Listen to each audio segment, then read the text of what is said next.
untuk klik lonceng dan subscribe supaya video saya selanjutnya teman-teman tidak ketinggalan. Terima kasih, langsung saja. Check it out.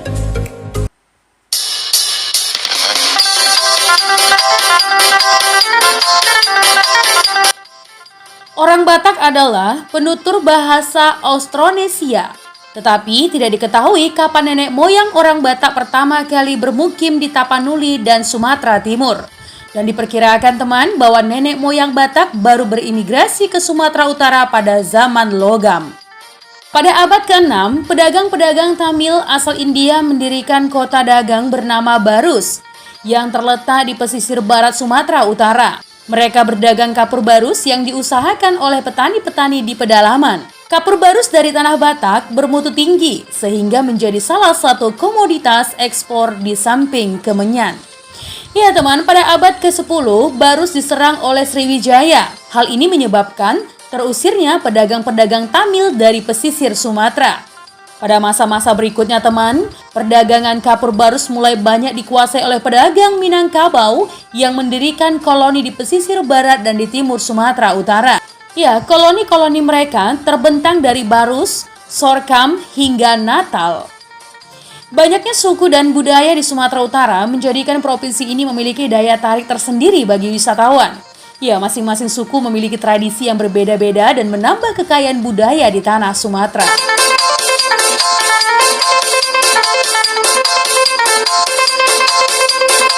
Tradisi suku Batak. Nah teman, Batak itu mempunyai tradisi yang sangat unik loh. Mulai dari mengokal holi, tarian sigale-gale, sampai kenduri laut. Mengokal holi, ini berarti mengambil tulang belulang dari leluhur mereka dari dalam kuburan. Lalu ditempatkan di dalam peti dan diletakkan dalam sebuah bangunan tugu khusus untuk menyimpan tulang belulang leluhur. Ya, tradisi ini membutuhkan biaya besar teman, karena selain memotong hewan ternak, acara dilaksanakan hingga beberapa hari. Semua etnis Batak melaksanakan tradisi mengokal holi. Meski nama dari tradisi ini berbeda-beda tiap etnis teman. Misalnya saja nih ya, etnis Toba dan Simalungun menyebutnya mengokal holi. Etnis Karo disebut dengan nampakan tulan. Etnis Pakpak mengenalnya tradisi mengkurak tulang. Namun inti dan tujuan dari tradisi ini teman sama saja. Ya, untuk mempertahankan silsilah garis keturunan marga dan juga menunjukkan eksistensi dan taraf hidup keluarga yang melaksanakannya. Selain itu teman, mereka percaya dengan menempatkan leluhur di tugu adalah bukti bahwa penerus dari leluhur tidak pernah lupa dengan nenek moyangnya. Wah, keren juga ya.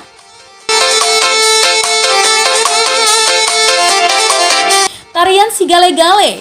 Ya, sigale-gale adalah boneka kayu yang menyerupai manusia. Dan biasanya patung ini berada di rumah adat Batak Desa Tomo. Boneka ini digerakkan oleh manusia yang berada di belakang patung sigale-gale teman. Menurut legenda nih ya, masyarakat suku Batak, sigale-gale adalah putra tunggal kesayangan dari Raja Rahat. Namun sigale-gale meninggal karena sakit. Ya, Raja merasa sangat kehilangan anaknya. Kemudian demi mengobati kesedihan raja, maka dibuatlah sebuah boneka kayu yang menyerupai si gale-gale.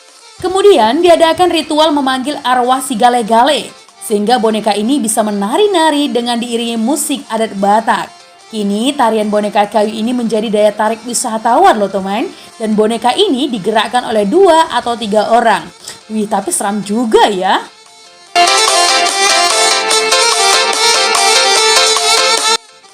Tradisi kenduri laut.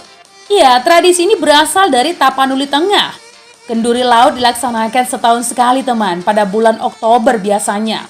Ya, tradisi ini berlangsung di pantai pada malam hari dan berlanjut ke siang harinya. Upacara seremonial ini melibatkan semua elemen dari 11 kecamatan yang ada di Tapanuli Tengah. Setiap perwakilan dari masing-masing kecamatan membawa hasil pertanian dan juga ternak, lalu menunjukkan di atas panggung atau parade secara bergantian. Nah, selain itu diadakan juga berbagai lomba seperti perahu naga, layang-layang, dan lain-lainnya. Nah, tradisi ini sebagai ungkapan terima kasih masyarakat Tapanuli Tengah kepada Tuhan atas melimpahnya hasil laut dan pertanian mereka. Kepercayaan. Ya, sebuah kalender Batak yang terbuat dari tulang dari abad ke-20 dimiliki oleh Museum Anak di Indianapolis. Sebelum suku Batak Toba menganut agama Kristen Protestan, mereka mempunyai sistem kepercayaan dan religi terhadap Mulajadi Nabolon yang memiliki kekuasaan di atas langit dan pancaran kekuasaannya terwujud dalam debat Tanah Tolu. Menyangkut jiwa dan roh, suku Batak Toba mengenal 3 konsep teman, yaitu Tondi-Tondi. Iya, Tondi-Tondi adalah jiwa atau roh seseorang yang merupakan kekuatan. Oleh karena itu teman, Tondi memberi nyawa kepada manusia. Tondi didapat sejak seseorang dalam kandungan. Bila Tondi meninggalkan badan seseorang, maka orang tersebut akan sakit atau meninggal. Maka diadakan upacara mangalap atau yang dimaksud juga menjemput. Ia menjemput Tondi dari Sombaon yang menawannya.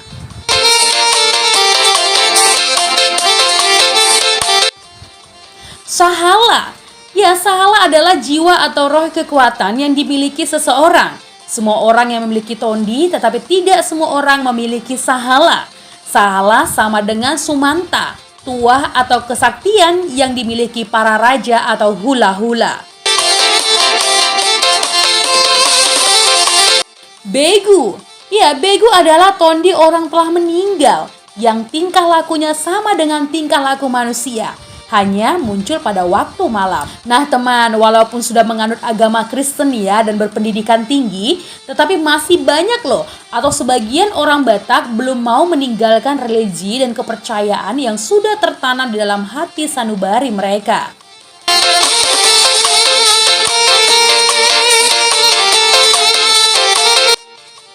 Ritual kanibalisme. Ya teman, ritual kanibalisme telah terdokumentasi dengan baik di kalangan orang Batak yang bertujuan untuk memperkuat Tondi pemakan itu.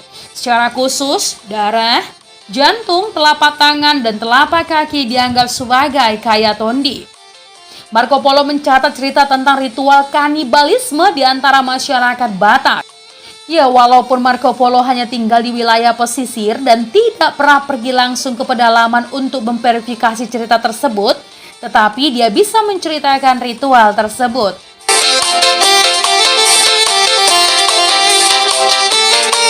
Nicola del Conti, seorang Fenisia yang menghabiskan sebagian besar tahun 1421 di Sumatera, dalam perjalanan panjangnya untuk misi perdagangan di Asia Tenggara mencatat kehidupan masyarakat suku Batak. Dia menulis sebuah deskripsi singkat tentang penduduk Batak. Dalam bagian pulau disebut Batak kanibal hidup berperang terus-menerus kepada tetangga mereka.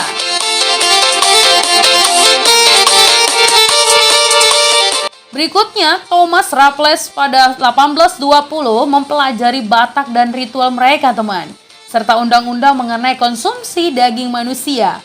Ya, ia mengatakan hal itu biasa bagi suku Batak, di mana orang-orang memakan orang tua mereka ketika terlalu tua untuk bekerja. Dan untuk kejahatan tertentu, penjahat akan dimakan hidup-hidup. Ya, daging dimakan mentah atau dipanggang dengan kapur, garam, dan sedikit nasi. Oh my God.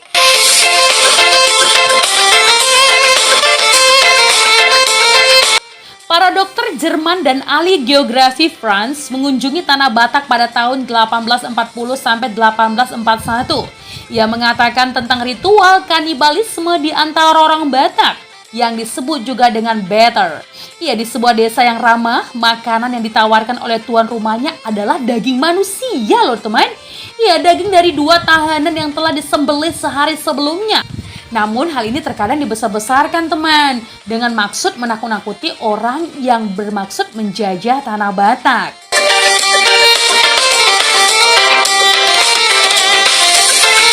Oscar von Kessel mengunjungi Sidikalang pada tahun 1840-an. Dan pada tahun 1844 mungkin orang Eropa pertama yang mengamati ritual kanibalisme Batak, di mana suatu penjinah dihukum dan dimakan hidup-hidup. Menariknya nih teman, bahwa kanibalisme dianggap oleh orang Batak sebagai perbuatan berdasarkan hukum dan aplikasinya dibatasi untuk pelanggaran yang sangat sempit, yaitu pencurian, perjinahan, mata-mata atau pengkhianatan.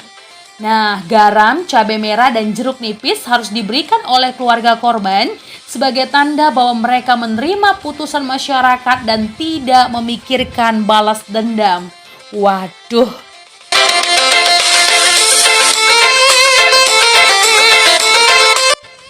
Selanjutnya teman, Ida Piper mengunjungi Batak pada bulan Agustus 1852. Dari desas-desus ia mendengar bahwa tahanan perang diikat pada sebuah pohon dan dipenggal sekaligus. Tetapi darahnya secara hati-hati diawetkan untuk diminum. Tubuh kemudian didistribusikan, telinga, hidung, dan telapak kaki adalah milik eksklusif raja, selain klaim atas sebagian lainnya. Telapak tangan, telapak kaki, daging kepala, jantung, serta hati dibuat menjadi hidangan khas. Daging pada umumnya dipanggang serta dimakan dengan garam. Ya, para perempuan tidak diizinkan teman untuk mengambil bagian dalam makan malam publik besar. Oh my god, hilang nafsu makan saya teman.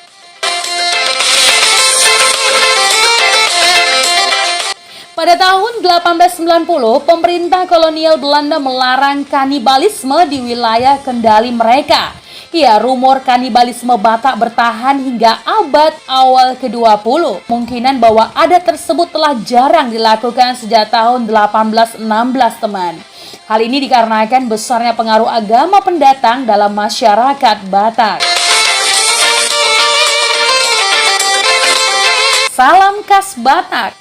Suku Batak terkenal dengan salam Horasnya. Tetapi masih ada dua salam lagi yang kurang populer di masyarakat, yakni menjuah-juah dan juah-juah. Horas sendiri masih memiliki penyebutan masing-masing berdasarkan puak yang menggunakannya. Pak-pak, juah-juah, mau bantan karina. Karo, menjuah-juah kita kerina. Toba, horas jalagabe madihita saluhutna. Simalungun, horas bantah haganupan salam habonaran dobona. Mandeling dan Angkola, horas tondi mandingin firma tondi matogu saur matua bulung. Wah, keren ya.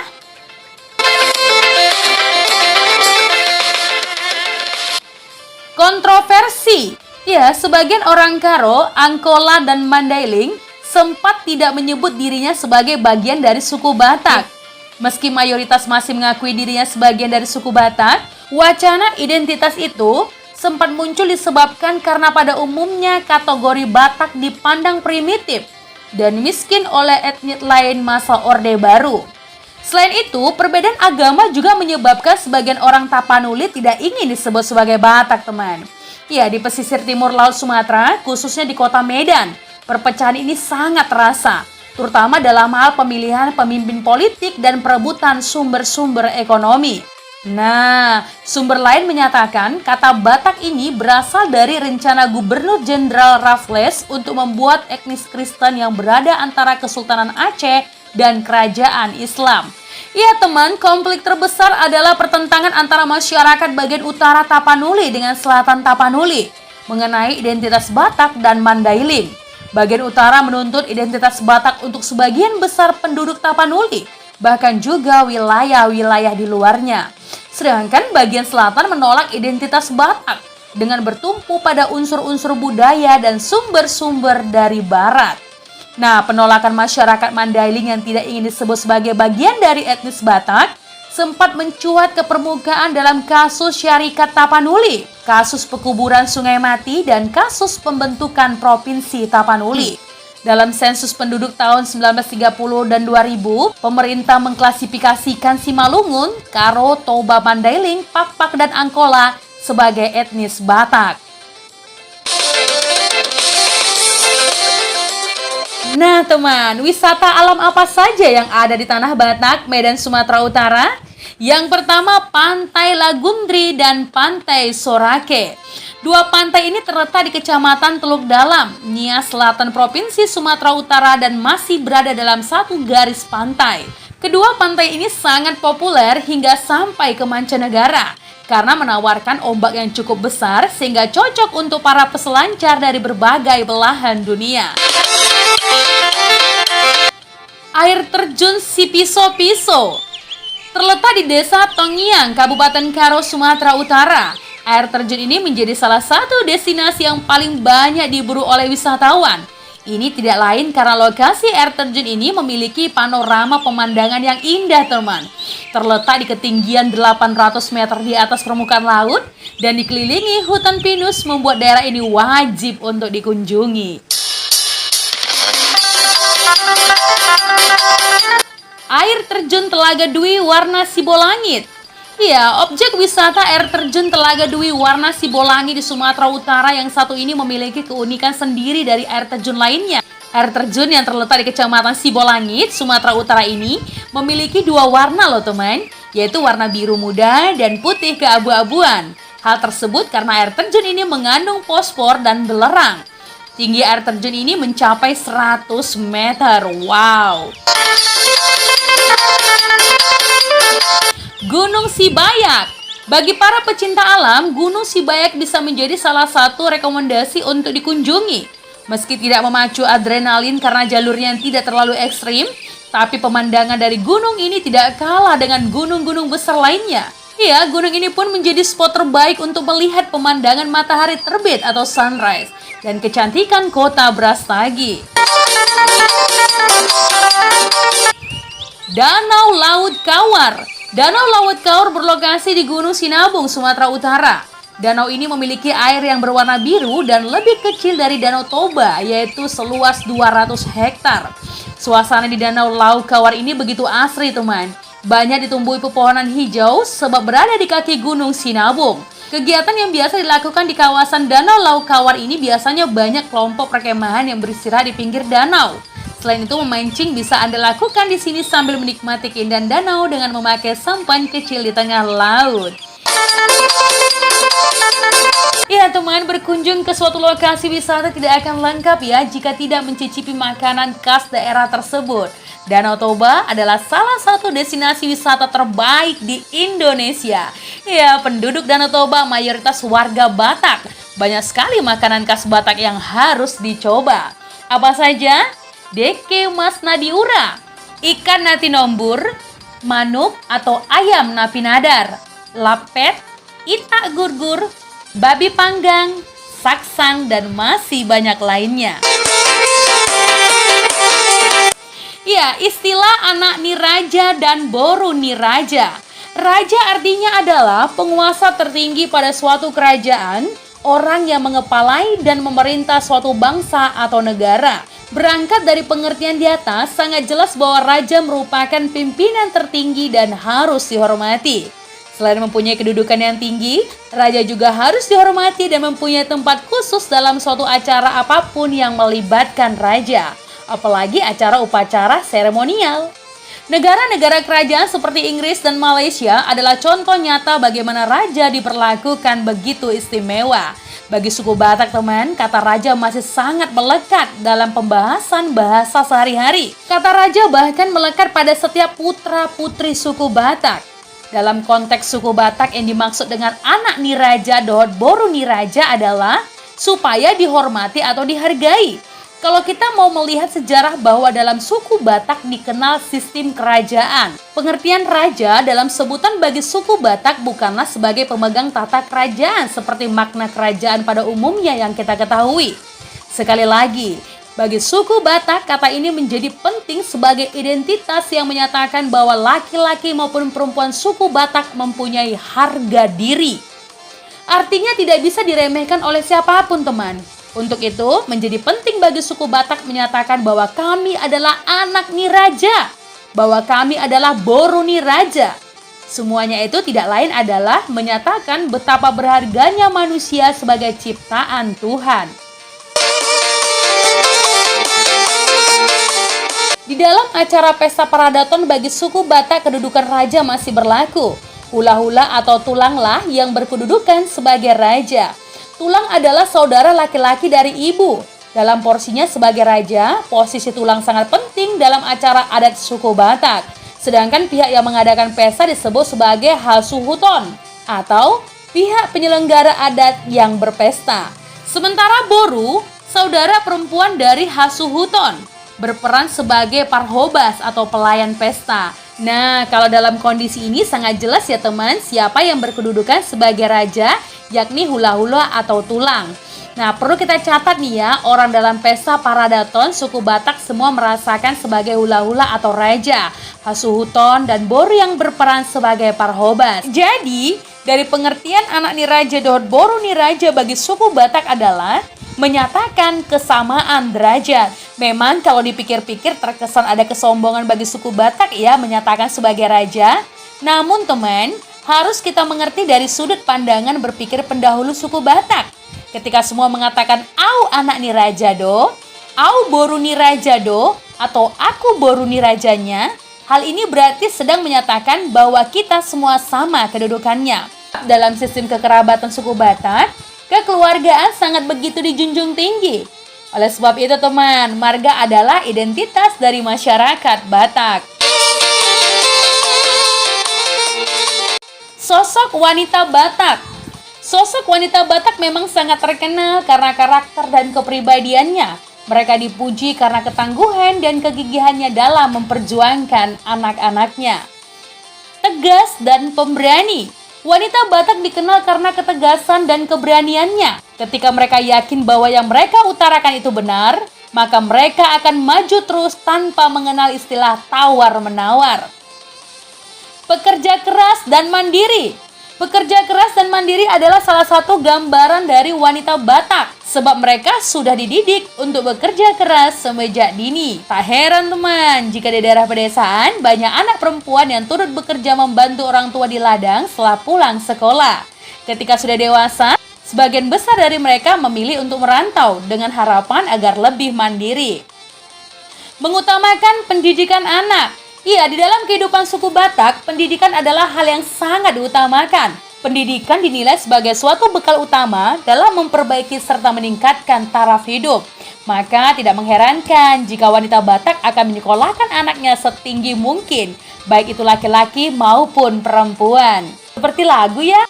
Anak koki doha moraon diau. Rewel. Ya, wanita Batak juga dikenal karena rewel. Sebenarnya mereka rewel ketika sesuatu yang dilihatnya itu dinilai kurang benar, sehingga mereka akan memperbaiki sesuatu yang dinilai tidak baik. Artinya teman, di balik kerewelannya, mereka memiliki kasih sayang yang begitu besar.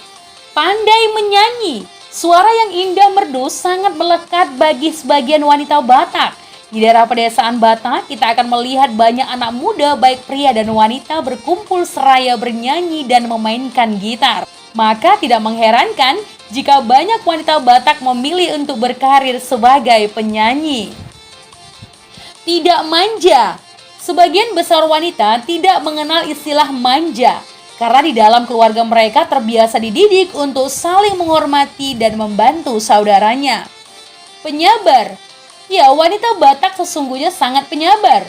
Seberat apapun tantangan hidup yang dijalaninya, mereka tidak akan pernah putus asa. Dan masih banyak lagi kelebihan dari perempuan suku Batak. Dan pastinya wanita suku Batak cantik-cantik dan sangat memikat. Terima kasih.